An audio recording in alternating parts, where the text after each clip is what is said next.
Mysterious case captivating the world. The missing Washington Post contributor, Saudi journalist Jamal Khashoggi, reports tonight that Turkish officials believe they virtually solved the case. Lawmakers here at home are angry. Senator Lindsey Graham joins us in just a few minutes. And Texas Senate candidates go head-to-head in their final debate. 3 weeks to go. We've got the highlights as the GOP fights to keep Texas red. Plus, Native Americans slamming Senator Elizabeth Warren over her DNA test. Trace Gallagher tracking new developments, and tonight's power panel weighs in too. Hello and welcome to Fox News at Night. I'm Shannon Bream in Washington. We begin with correspondent Kristen Fisher, the latest on U.S. efforts to get answers about what really happened to Jamal Khashoggi. And as the president urges caution, a growing group now, a bipartisan group, saying it's time to act. Yeah, and you know, President Trump, he just gave an interview to the Associated Press tonight where he said that he hopes the Saudis' own investigation into Khashoggi's disappearance will be concluded in less than a week. Until then, and until all the other investigations are complete, President Trump is continuing to refuse to take sides. In fact, in this interview, he compared the rush to condemn the Saudis over this missing, most likely murdered journalist to the sexual assault accusations against Justice Kavanaugh. He said, quote, "Here we go again with, you're guilty until proven innocent. I don't like that. We just went through that with Justice Kavanaugh, and he was innocent all the way as far as I'm concerned. So we have to find out what happened." Well, to that end, Secretary of State Mike Pompeo is in Saudi Arabia. Today, he met with King Salman and the Crown Prince. He described the conversations as direct and candid. He says, quote, "I emphasize the importance of conducting a thorough, transparent, and timely investigation, and the Saudi leadership pledged to deliver precisely on that." He also added that during each of today's meetings with the Saudi leadership, strongly denied any knowledge of what took place in their consulate in Istanbul. Now, a high-level Turkish official said today that police searching the Saudi consulate in Istanbul have found evidence that Jamal Khashoggi was killed inside. Authorities are also ready to search the nearby residence of the Saudi consul general after the diplomat left the country. But President Trump says his Treasury Secretary's trip to Riyadh next week to attend a big Saudi investment conference is still on, though he reserves the right to cancel pending the outcome of this investigation. We're all looking at it together, but Turkey and Saudi Arabia are looking at it very strongly, and it depends whether or not the king or the crown prince knew about it. If they knew about it, that would be bad. Well, it would be bad for both the Saudi Arabia and the U.S. The Saudis, they have threatened to push oil prices from $100 to $200 a barrel if the U.S. were to do something like impose sanctions. And many U.S. jobs could be on the line because of that $100 billion arms deal. This could also be bad business personally for President Trump. He has a long history of financial dealings with Saudis, including yacht and real estate sales, even more than the $250,000 that Saudi lobbyists dropped at the Trump Hotel in D.C. in 2017. But President Trump says that any suggestion that he has any financial interests in Saudi Arabia, Shannon, he is calling that fake news. We are going to talk more about that with our power panel coming up. Kristen, thank you very much. You bet. Even some of Saudi Arabia's staunchest defenders are tonight calling for a tough response by America if the Crown Prince is found to be connected to Khashoggi's murder. That's leading to reports tonight that there's a wedge between President Trump and some in the GOP on this issue. Let's bring in Senator Lindsey Graham, member of the Senate Armed Services Committee, and someone who's been very vocal on this story. Senator, welcome. Thank you. You've talked pretty tough about this. I mean, there's still a lot of fact-finding to do. What does your gut tell you? Because we know what some of your fellow lawmakers have said. Number one, the Crown Prince is 33 years old. There's a reason you can't run for president until you're 35. In this country? Yeah, in this country. He's been a wrecking ball. He put the Prime Minister of Lebanon under house arrest for a while. He put an embargo on Qatar and didn't tell anybody in the world about it. One minute he's a visionary leader, the next minute he's putting women in jail who protest. The man killed in the consulate in Turkey was a critic of the Crown Prince. Are you convinced now that he is gone? He's been murdered? Oh, absolutely. You don't have to be Sherlock Holmes, my favorite line, to figure this out. He goes in the consulate, he never comes out. We have intel that Saudi Arabia, the Crown Prince, was annoyed with this guy. They lure him. Where did these 15 people come from that landed in Turkey, went to the consulate, and left? Somebody who's an autopsy expert. What's that got to do with the interrogation? I will not have my intelligence insulted or my support disrespected. I was the leading advocate for Saudi Arabia because they're a strategic ally. And Donald Trump, President Trump, has been tremendous to the the country of Saudi Arabia. This is the most disrespectful thing I've ever seen toward a president of the United States. He has done everything he could to help Saudi Arabia, and this is the way you're repaid.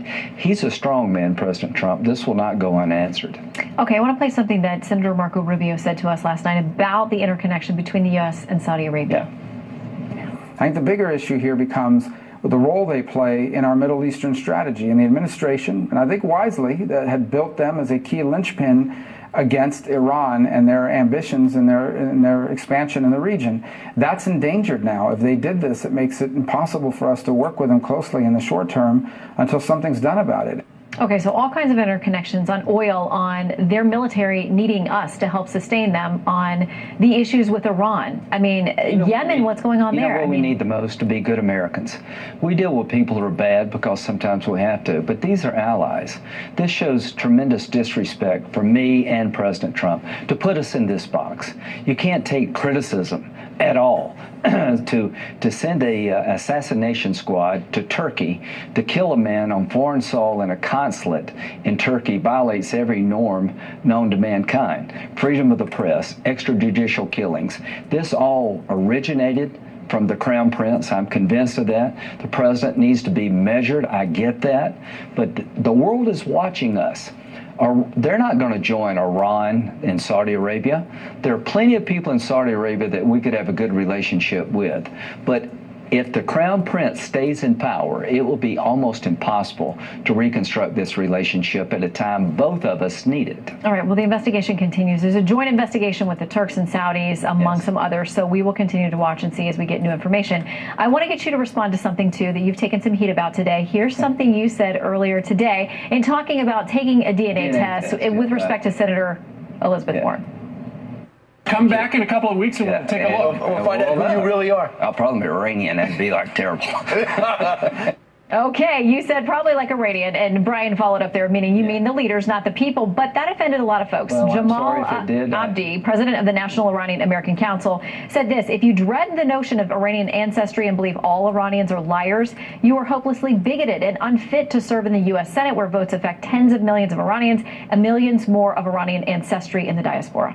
Well, if you know anything about me, name one person who's been a bigger defender of the Iranian people to fight back against their oppressor. It was a joke about, I'm the Ayatollah's ancestor here. The Iranian people are brave and cultured. To my liberal friends who are offended by my statement, at least I didn't vote for an agreement that gave $150 billion to the man who kills Iranians in the street because they're demanding freedom and a fair election. I have stood with the Iranian people. I will continue to do so. I have nothing but contempt for the Ayatollah and his murderous regime. And it was a joke, and it was meant directed at the Ayatollah, not the Iranian people. So if you know anything about me, you're an Iranian dissident, I'm on your side.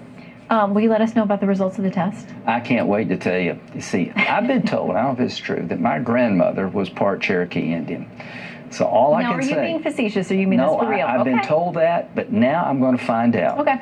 Because all I got to do is beat 1/10 of 1%, then I'll win the prize between me and Elizabeth Warren. All right, reveal the results right here on Fox News at Night. We'll look forward to that. Senator, thank you for coming in. Our new backlash tonight against Democratic Senator Elizabeth Warren following her release of DNA testing saying she has some Native American ancestry 6 to 10 generations back. The Associated Press reporting tonight, Elizabeth Warren's DNA claim inflames some Native Americans. The article says they're complaining that the genetic analysis cheapens the identities of actual tribal members. Correspondent Trace Gallagher is on the case for us. Good evening, Trace. Good evening, Shannon. For context, Elizabeth Warren was born in Oklahoma, where 7% of the population, one of the highest proportions in the country, identify as Native American. Warren is not a member of a tribe, but she did claim to have a connection to Cherokee Nation, and now the tribe has issued a statement accusing her of, quote, undermining tribal interests with her continued claims of tribal heritage. And that prompted the president to quickly weigh in, tweeting, quoting again, "Thank you to the Cherokee Nation for revealing that Elizabeth Warren, sometimes referred referred to as Pocahontas, is a complete and total fraud. Warren then pushed back, writing, quote, "Millions of people watched you as you fumbled and lied on your $1 million pledge. It then took a day for your handlers to tee up this recycled racist name-calling. You've lost a step, and in 21 days, you're going to lose Congress." It wasn't until her 2012 Senate race that it was revealed Warren listed herself as a racial minority in an academic legal directory. She was also reportedly listed as a Native American in federal forms filed by both Harvard and the University of Pennsylvania law schools where she worked. And now there's proof Senator Warren does have a Native American ancestor. The problem is it's possible she's only 1/1000th Native American, about the same as any average European American, which is why Democrats would like to move on from this issue. Shannon. All right. Well, on another front, President Trump has ratcheted up his legal battle with Stormy Daniels today. What's happening there, Trace? Well, the president made a derogatory comment about her look. She tried to body shame the president, so this was a pretty gloves off back and forth. It all started back in April when Stormy Daniels claimed that 5 years after her alleged affair with Donald Trump, an unidentified man approached her in a Las Vegas parking lot and threatened her to stay quiet. The president called Daniels' story a con job, and that's when she sued for defamation. Yesterday, a judge threw out the lawsuit saying the president's comment is protected speech. Trump then tweeted, quote, "Great, now I can go after Horseface and her third-rate lawyer in the great state of Texas. She will confirm the letter she signed. She knows nothing about me, a total con." Daniels in return wrote, quote, "Ladies and gentlemen, may I present your president.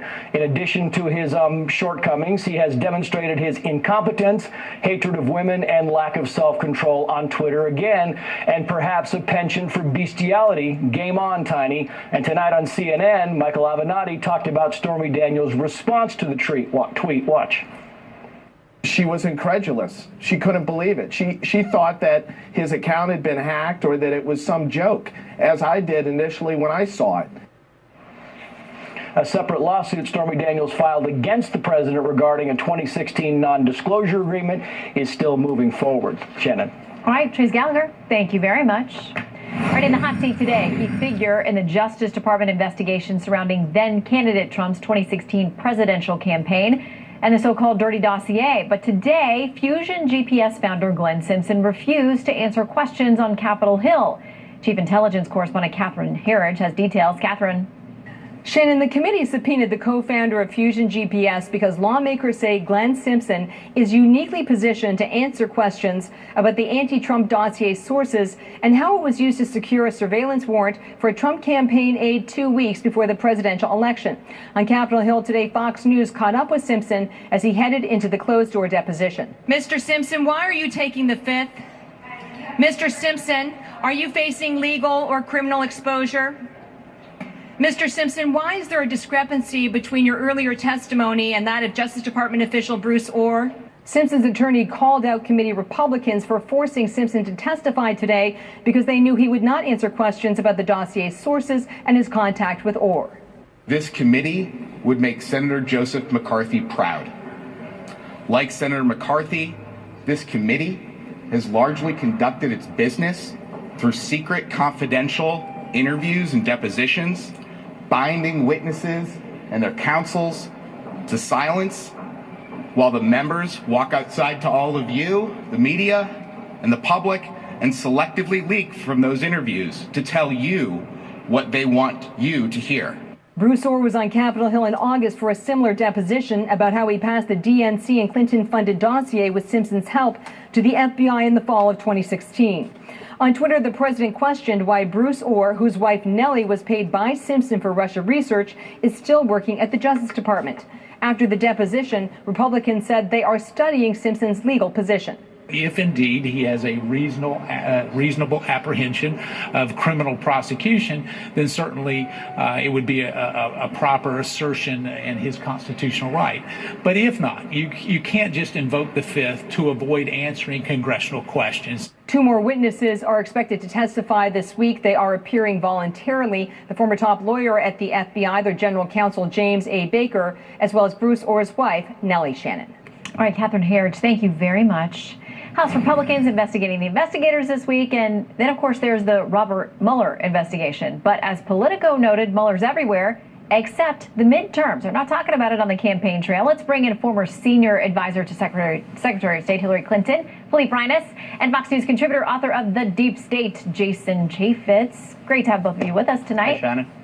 Thanks, Shannon. Okay, so before we go on to Mueller, I just want to quickly touch on what Catherine was talking about today, the fact that Glenn Simpson is not going to testify on the Hill. Jason, if the Democrats retake the House, are all of these investigations going away anyway?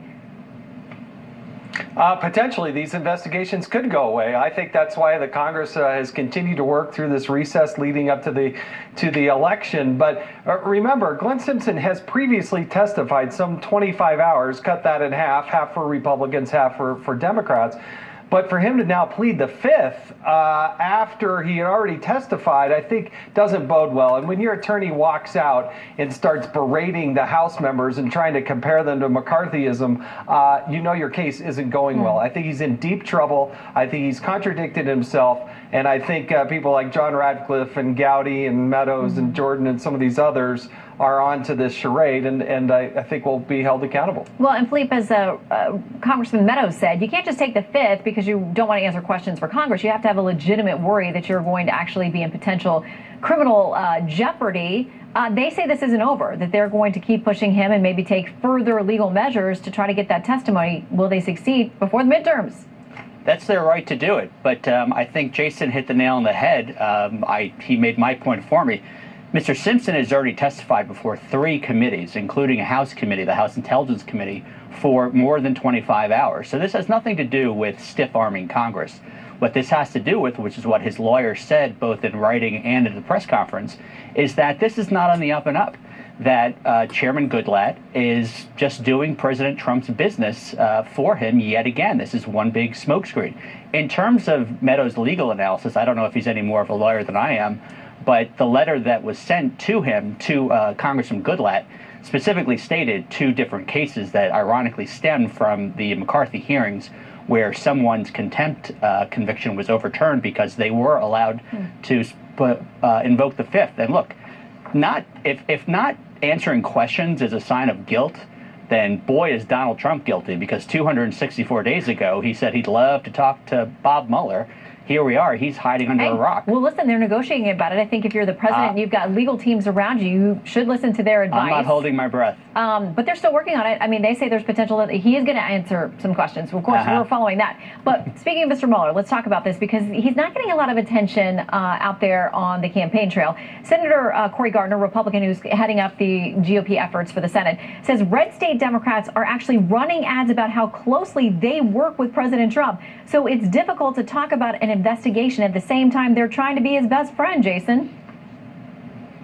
Well, look, after nearly 2 years, there is no evidence. There's no evidence that the Democrats can point to. They've been huffing and puffing and blowing about this, but I don't think Director Mueller is going to release anything. There's internal guidance within the Department of Justice about the proximity to the election, something that, by the way, Director Comey didn't abide by, but I'm sure Philippe will jump all over that. But they're not going to release something, nor will the Inspector General, until the midterms are after. All right, Philippe, some folks say that the president's team is talking up the Mueller investigation, warning people whether he goes after the president or not in a formal way, it's going to be used for impeachment. So people need to make sure to vote for Republicans in the House. Well, look, as usual, he's the only person politicizing the Mueller investigation. The fact that Democrats... Are you saying that with a straight face? Yeah, I am, actually. You just noted how Democrats... For 2 years they've been doing that. Are you kidding me? I'm not kidding you. I mean, huffing and puffing, try indicting and pleading is what's been going on. There's been plenty of evidence. Okay, but again, to remind people, it's not of anything connected to Russian collusion. These are about crimes, financial crimes. In the case of Paul Manafort, these are about lying to investigators. I don't have that same crystal ball. I think the point is, though, about letting the investigation go ahead is that Democrats are not prejudging it like Republicans have. Okay, Philippe, we will leave it there because I'm sure Jason has a lot more to say. Yelling at me for? We're out of time, but please come back soon. You've been doing that for 2 years. We'll continue. Shannon, come on, let's bring us back for another segment. Okay, listen, we will very soon if you both accept. I accept. Okay, we'll work on your appearance fees. Thank you, gentlemen. Okay, are Democrats still feeling very confident about a blue wave? Just 3 weeks to go to the midterm elections. Which party really has the upper hand? Caution all readers to be wary of polls. You know, if I had followed the polls, I would have been wrong.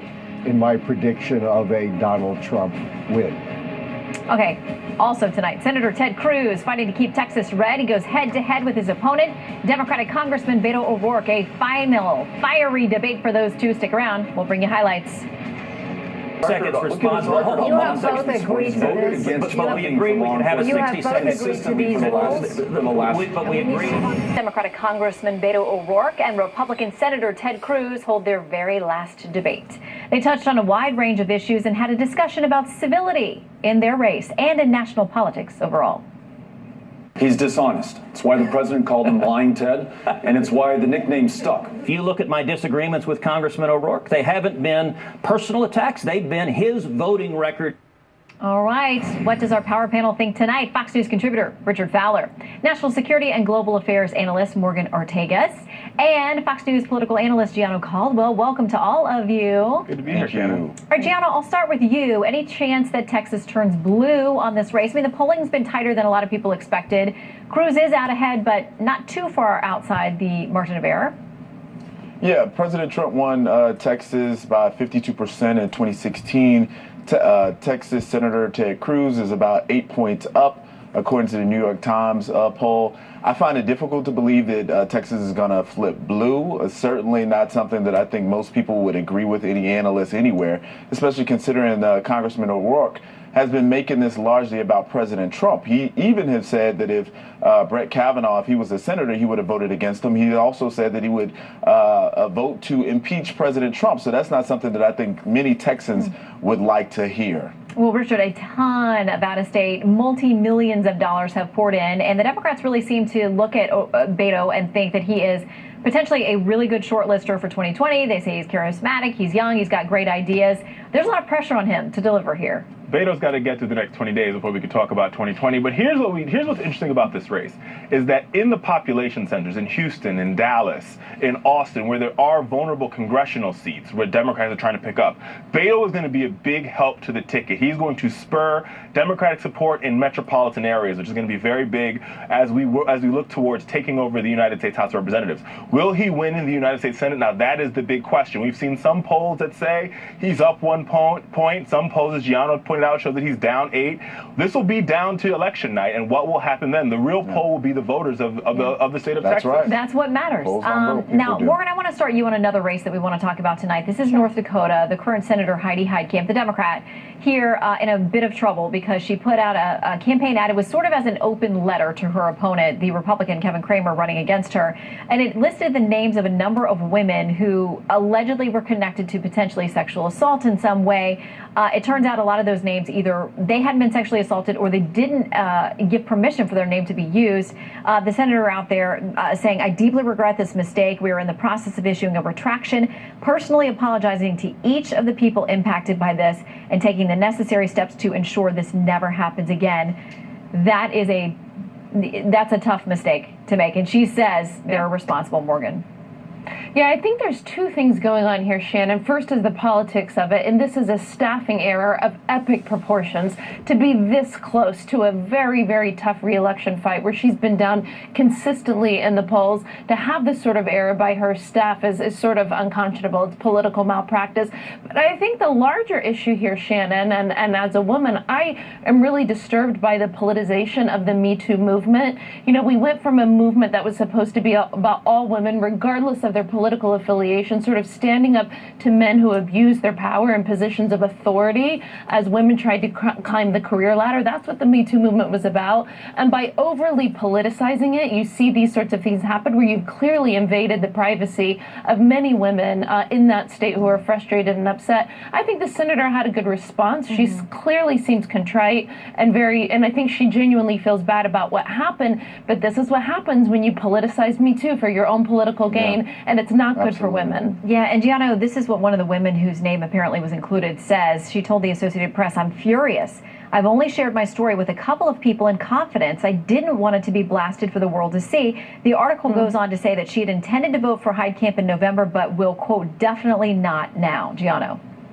You know what? Martin Luther King said, injustice anywhere is a threat to justice everywhere. And what we've seen here with these particular women, whether it be Professor Ford in the Brett Kavanaugh hearings or these other women, is it seems to be that there's injustice of their privacy being invaded by Democrats in the Senate and anywhere else. And it's disappointing because it seems that these women are being used as political pawns when they have real trauma that they're dealing with. And I find that to be an area that the Democrats are going to have to address, because either they're going to say they are the party of women or they're a party against women, or the one that just want to use women to win votes. And I think that's disturbing. All right, Richard, I want you to pick up our final topic here tonight, which is Senator Elizabeth Warren, the release of her DNA test. A number of Native American groups stepping up to say that they don't appreciate this conversation and the trivialization of how the tribal relationships and recognition work. Howie Carr of the Boston Herald says this: it's breathtaking chutzpah.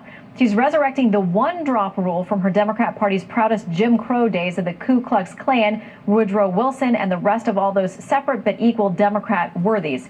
What do you make of this? I mean, many have said she wants to get it out of the way. She's going to run in 2020, and this gets it off the table. I'm not sure if I agree with the author of the Herald. I think this was poorly timed, for sure, and I think she should just drop the DNA results on a random Wednesday and kept it moving. But here's the thing: I think what the larger conversation Democrats are having here is how we maintain the United States House, how we win the House, and how we win the United States Senate. And I think what all the polls indicate is that we are going to do that because we have a better message than Republicans do. We're talking about the issues. What message? I can tell you. Listen, we could talk about this message all day. I mean, I think you have a president that there's no message. There's a very clear message on the Democratic Party. Let me bring Morgan in here for a real quick final word. Close this out. But yeah, I mean, listen, it's all going to come down to just a few weeks of polling here on Election Day as it relates to the House, of course. But I think when it comes to, to Senator Warren, it's amazing to me how President Trump really gets in people's heads. We saw this in the primary. I was on the opposite of the primary, and it's amazing how he can just get in these candidates' heads. And so to have such an unforced political error by Senator Warren and her team simply because the president spooked them over this, whether you think you should do it or not, I mean, it's just... I wouldn't have released those DNA results. I would have just kept it to myself. Well, wait, we got to leave it there. But those two are not going to let it die on Twitter. It lives on. We'll continue to monitor it. Richard, Morgan, and Giano, thank you all. Thank you. Thanks, Shannon. All right, Indiana asked the Supreme Court to rule on the constitutionality of the state's ban on abortions that are based on gender, race, or disability. With a new justice on the bench, one the left warned would curtail abortion rights, will the Kavanaugh vote be a factor? We'll dig into that when we're back. Voters head to the polls, so are Democrats still feeling confident they'll easily recapture the House, or are some doubts setting in? Correspondent Doug McKelway has the story. In rally after rally this campaign season, President Trump's crowds have been huge. At each stop, Republican House candidates are eager to share the spotlight with him. Let me just say, I got about a 6-page speech here.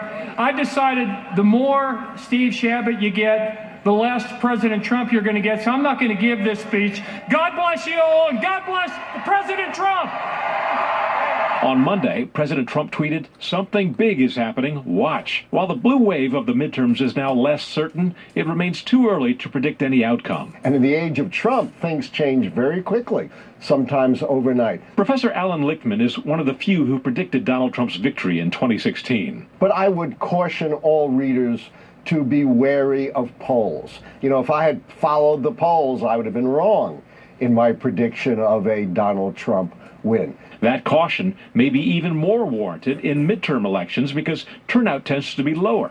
That may give Republicans an advantage on November 6th. Because the Republican base tends to be older, more affluent, more white, and those are more reliable voters. That in turn may be negated by a countervailing Democratic advantage. The party out of power historically tends to win more seats in midterms. So what might tip the scales in the remaining 22 days before the election?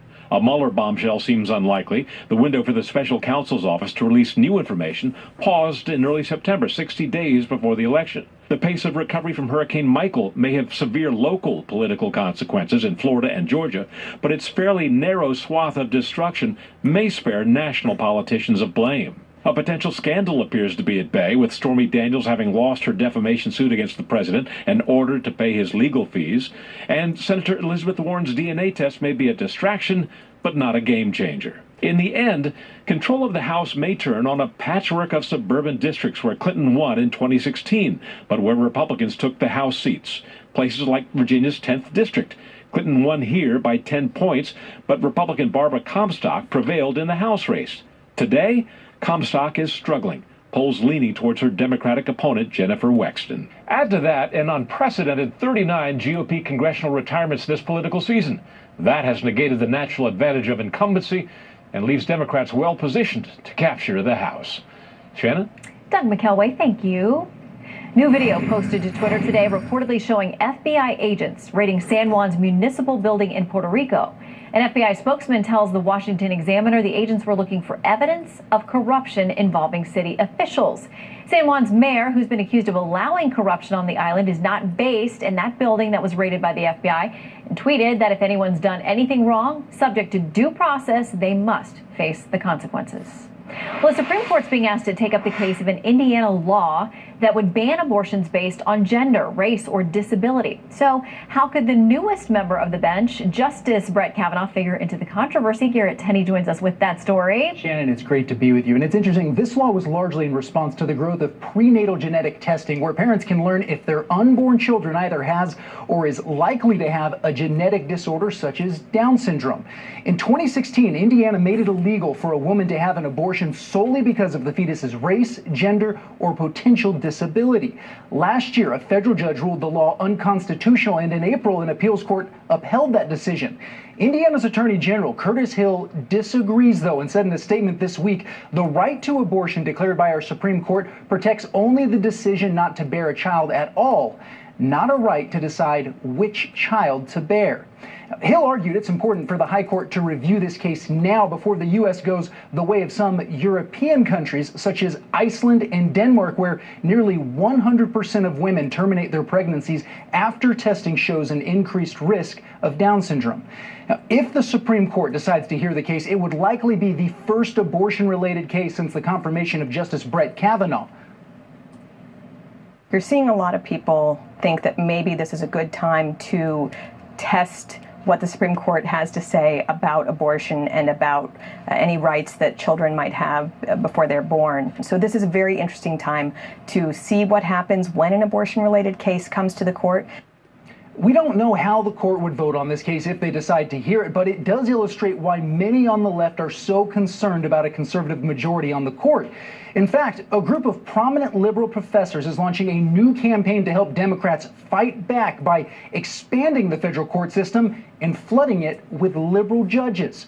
The so-called 1-20-21 project is urging Democrats to expand all of the lower court, district courts, and add 4 justices to the Supreme Court, and then fill those new seats with liberal judges. As the name suggests, the plan would unfold in 2021 and require Democrats to win control of both Congress and the White House. Neither of those are a sure thing, but it certainly is an indication that this fight over Justice Kavanaugh's confirmation is a long way from being over. Yeah, exactly. We know how the court packing plan went the last time it was tried, so we'll see if they actually do it again. But there's a lot of talk it would be part of the potentially party platform or a question that all potential nominees would have to answer. Yeah. So we'll see. Garrett, thank you. Very interesting. All right, it is a case that has the potential to go all the way to the Supreme Court. A couple from Minnesota fighting a state law they say would force them to go against their religious beliefs or go to jail. Carl and Angel Larson are here to tell their story. Stick around. Could go all the way to the U.S. Supreme Court. The case of Carl and Angel Larson, they're Christian owners of a video and film production company, is also seen as a potential answer to the big question left open by the Supreme Court's Masterpiece Cake ruling. Can business owners refuse to create custom products for ceremonies they say violate their deeply held religious beliefs? The Larsons, Carl and Angel, join me now along with their attorney from the Alliance Defending Freedom, Jeremy Tedesco. Welcome to all of you. Thank you. Okay, Carl and Angel, I want to ask you all, you say you're storytellers, you already do film production, you'd like to get into the wedding business, but because of a state law that would require you to do all ceremonies, you decided to challenge that law before ever getting into the business. Tell us why you made that decision. Well, we're storytellers. We are attracted to telling stories that align with our beliefs. We've said from the very first day on our website that our company, Telescope Media Group, exists to glorify God through the projects it create. And so that gives us a natural attraction to telling wedding stories because the Bible teaches that weddings and marriage are a symbolic relationship between Christ and his church. And you all initially... I'm really passionate about marriage. I'm sorry, go ahead. Go ahead, Angel. we're just passionate about marriage because we invite college students and couples in, and it just meant like a natural segue for us to continue to tell those stories. Jeremy, you had arguments before the 8th Circuit today. That's just one step away from the Supreme Court. This could be the case teeing up to answer that question. I want to play what one of the commissioners in Minnesota Human Rights had to say today following the case about why they're opposing this case. The state's position in this case is that conduct matters, and that when you are selling goods and services, you should sell goods and services to all people in the state of Minnesota. So, Jeremy, how do you take on that argument in court? Sure. This isn't the sale of goods and services. This is the creation of speech. You know, what Minnesota says they have the power to do is threaten Carl and Angel with steep fines and up to 90 days in jail to force them to express messages through their films that violate their deepest convictions. The government doesn't have that kind of power. The First Amendment doesn't allow it to have that kind of power. If it did, it could force an atheist marketer to create a billboard campaign for a church promoting belief in God. It's simply a power we don't allow the government to have, and for good reason. Because that right to be free from compelled speech is a right that we all benefit from. Yeah, and we are talking about significant fines and actual jail time if you violated this. The lower court, the district judge, initially dismissed the case, and one of the things he said was that if you were to say, we'll do these weddings, but we won't do same-sex ceremonies, he said it was conduct akin to a white applicants only sign. Carl and Angel, how did that make you feel when he equivocated your behavior or your plans with something like that? It was absolutely absurd. Actually, I was deeply hurt and offended by those words because we invite the world into our home regularly, and we have 2 children adopted from Ethiopia. So to have someone say to that to us, deeply hurt. Carl? We work with everyone. Yeah.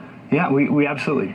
We work with everyone, and this is always about the message and not the people that we're working with. We work with everyone. Okay, Think Progress says this, that their headline is anti-LGBTQ hate group orchestrates client business practices to win cases. Jeremy, talking about the Alliance Defending Freedom, you guys have been very successful all the way up to the Supreme Court. Do you think this case ends up there, and what do you make of their characterization of your work?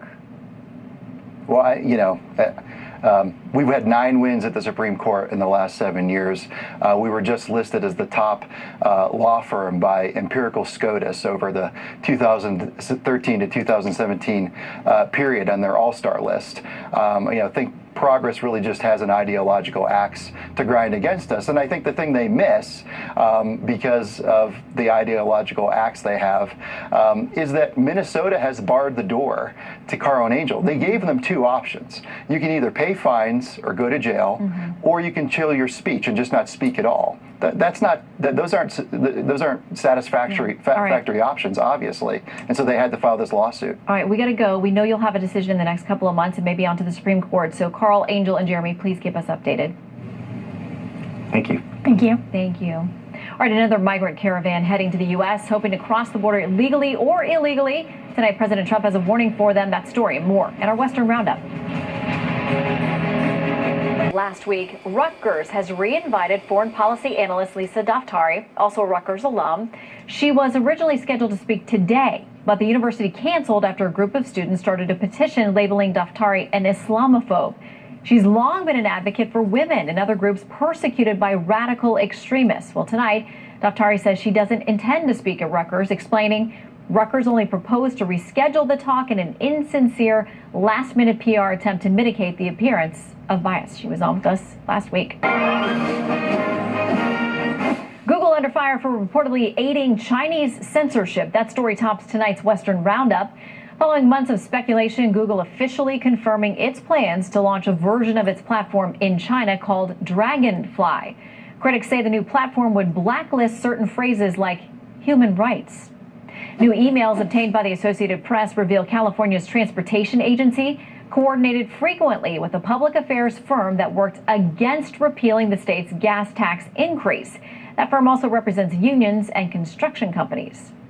More than 2,000 Honduran migrants making their way across the Guatemalan border, hoping to seek asylum when they get to the U.S.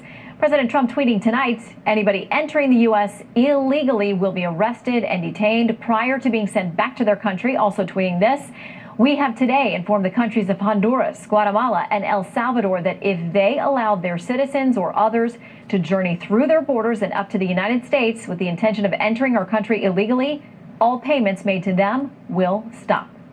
And dramatic images out of Texas, where heavy rain has caused major flooding in the central part of the state. The high water causing a bridge to collapse on the Llano River, prompting evacuation orders. Well, National Guardsman Luis Ocampo spent 10 days away from his Charlotte home helping with Hurricane Florence relief efforts. But when he returned home, he found his home had been ransacked. So a GoFundMe page with a goal of $5,000 was set up to help him, his girlfriend, and child replace what was stolen.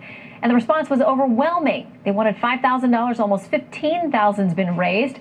So Ocampo decided to pay it forward by donating the extra money, $10,000, to the Soldiers and Airmen Assistance Funds. Luis Ocampo, it's tonight's Midnight Hero. We'll see you back here tomorrow.